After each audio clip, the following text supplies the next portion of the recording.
or aspiring freelancers. Ayun po.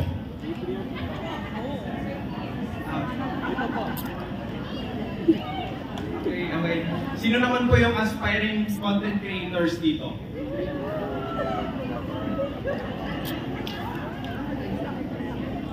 Sino naman po yung gumagamit ng social media for business?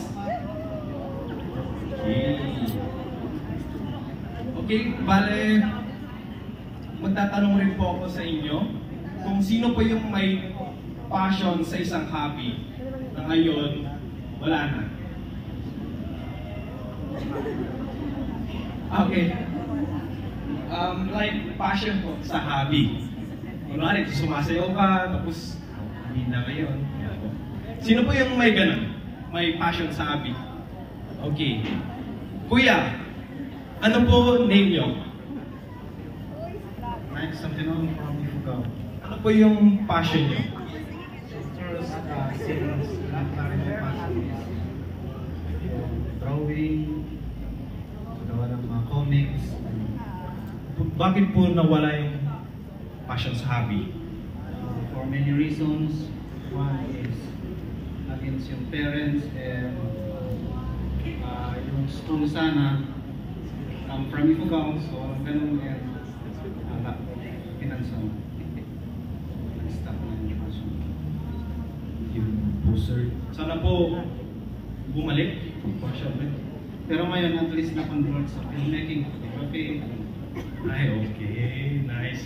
Thank you po sir for answering my question. So, actually, hindi ko po akalain na magiging content creator or photographer sa Session Road or social media content creator kasi po malayo rin po siya sa gusto ko.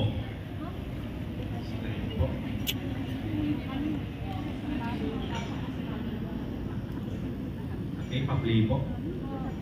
Ito po yung hobby ko nun.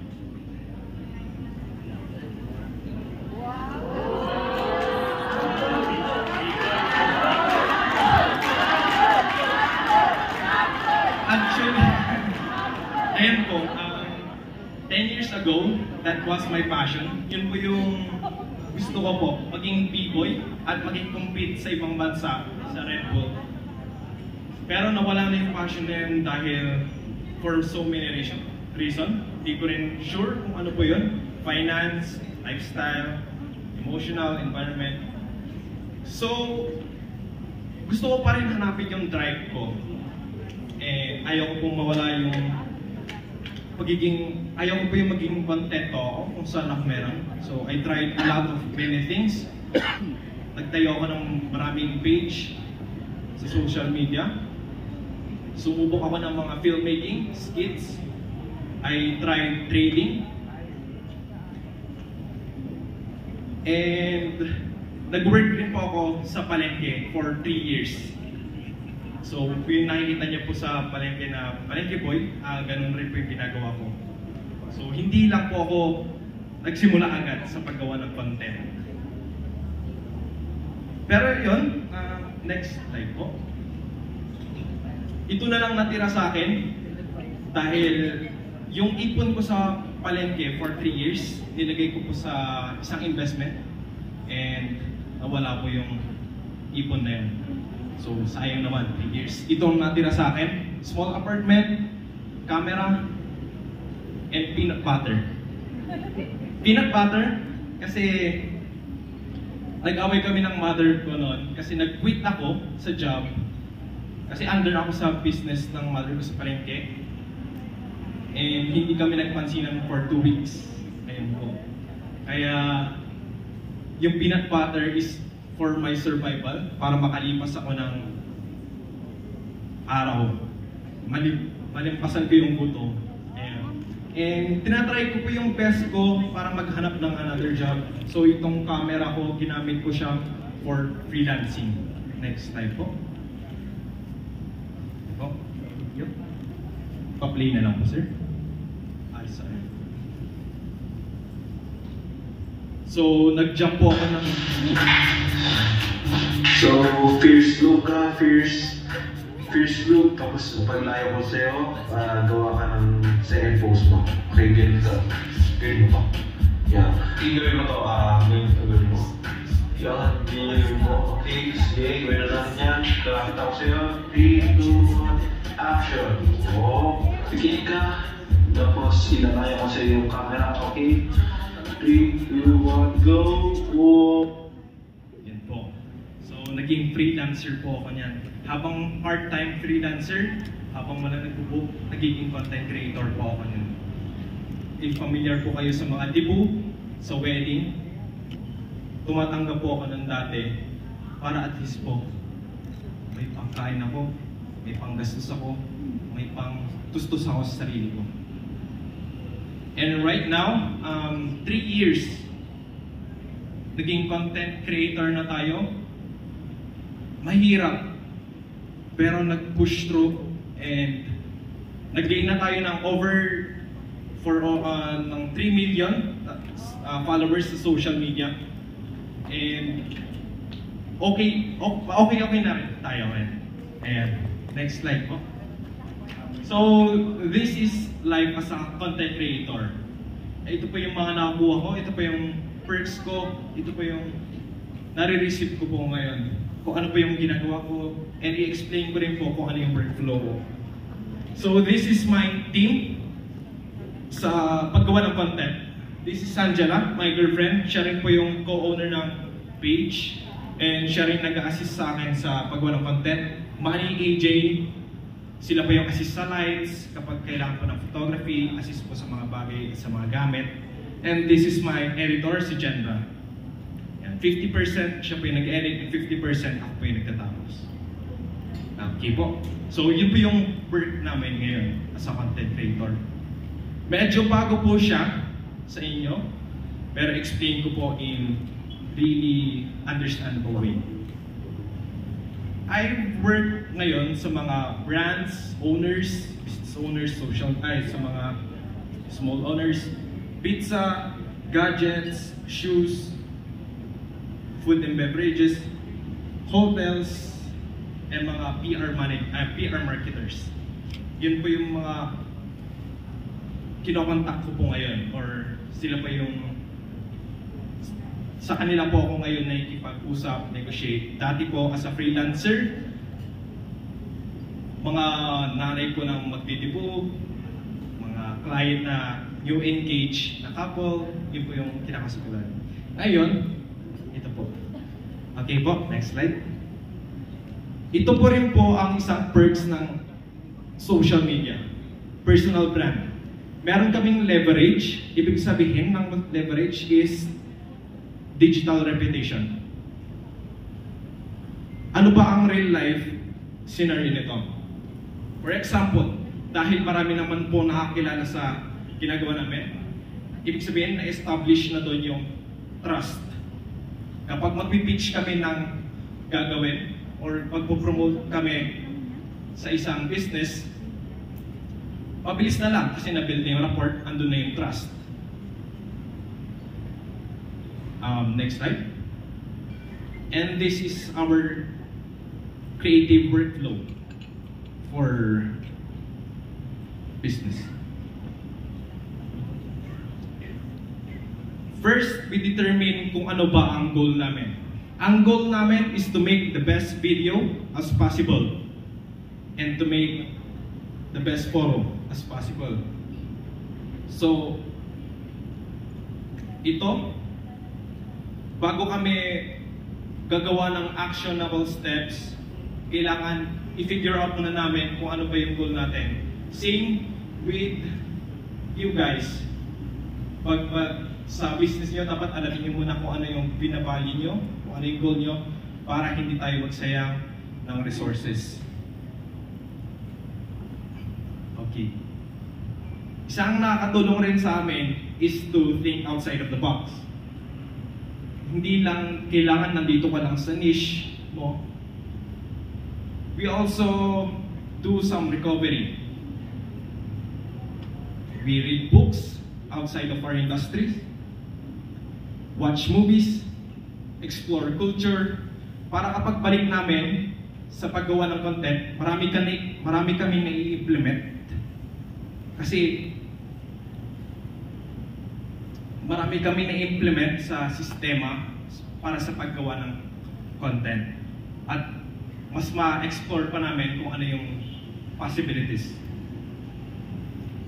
Ano bang kailangan ng isang content creator? Sino po yung nagsabi dito na gumagamit ng social media for business? Or sino yung aspiring content creators dito? Alright.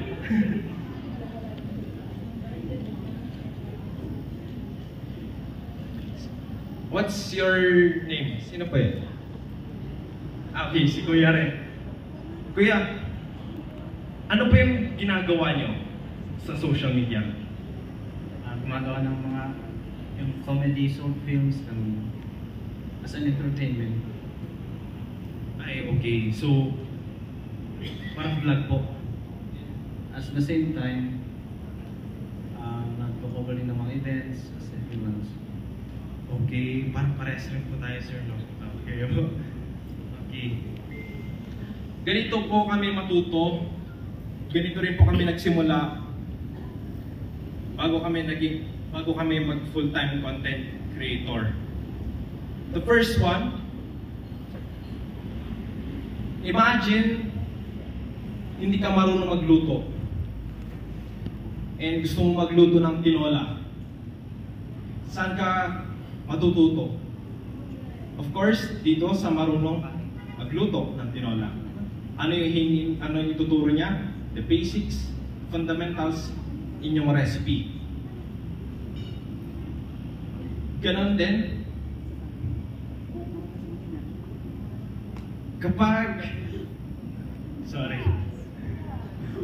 dahil kung gusto niyang matuto ng magluto ng tinola, ibig sabihin, ima-master niya yung recipe na binigay ng magaling magluto.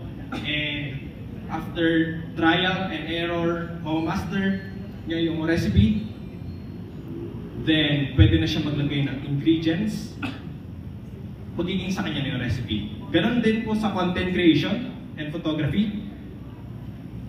We want to master the recipe of others first before we create our own. Para bago natin dagdagan ng sarili nating ingredients, yun po yung creative natin. And yun yung magiging recipe natin. Okay. Next slide po. The worst thing that you can do is to start from scratch. Dahil pag zero, wala kang sinusundang recipe, you will waste a lot of resources, money, time, and ma-frustrate ka pa. Okay, slide. What we do here is, as a content creator and photographer, if familiar kayo sa bookmarks sa social media, sa TikTok, meron kayong makikitang bookmark which will masasave nyo yung kung ano po yung nag-inspire sa inyo. So kami naman, as a photographer, kapag may nakita kaming mga bagay na maganda yung photo and gusto namin gayahin, we will bookmark it and isave namin para sa the future, gagawin namin. And that's how we learn po. Okay. Another thing na makakatulong sa social media content creator and photographer is to be with people with the same value, same goal, and people will lift you up. People na makakatulong para mag-skyrocket sa goal mo. Okay. Iniiwasan po namin yung taong different sa value namin. Okay. Pwede naman po, pero may filter. Okay. Ayun. Next slide. And the best thing to do if hindi pa kayo nag-start mag-content creation or sa social media or photography, the best thing to do is to start. Because pag nag-procrastinate ka, maraming masasayang na oras. Ayan. Mas marami ng improvement and ma-apply mo siya sa business mo, and malalaman mo yung mga learnings na mas maaga kapag nag-start ka na ngayon. Okay. Next slide. So this is my photo noong 2016. Medyo hindi kaaya-aya, pero tuloy-tuloy lang kami. 2017 to 2022, 250,000 plus photos ang hindi namin na-publish kasi ayaw ko or medyo napapangitan ako. And 2023, here's our photo. Sinasabi ko nga kanina, ang binavalue namin is to make the best video as possible, mag-viral, and maganda yung experience, plus maganda yung photo. And this video, for 5 days, nag-garner na siya ng 10 million views agad sa Facebook and TikTok. Pero ano naman para sa inyo to, if kayo ay business? Content creation can help. Social media can help you with this sa business. So may nakita natin, if familiar kayo sa TikTok, yung mga nagre-recommend ng mga products, hindi man siya paid, hindi siya paid or it's organic, pero maraming mas natural, mas maraming taong pupunta sa business na nirecommend, lalo na kung influencer is may trust, nag-establish na ng trust. And I think kapag business owner kayo, I think i-consider nyo na rin yung social media presence because it's a really a big thing, and para hindi tayo mahuli sa era ko. Yan. Okay. So I think okay na po. If may mga question kayo. Thank you very much, Mr. Carl Pataksil. We will now be entertaining a few questions from the audience, and this will be facilitated by Kathleen Manzano of the Department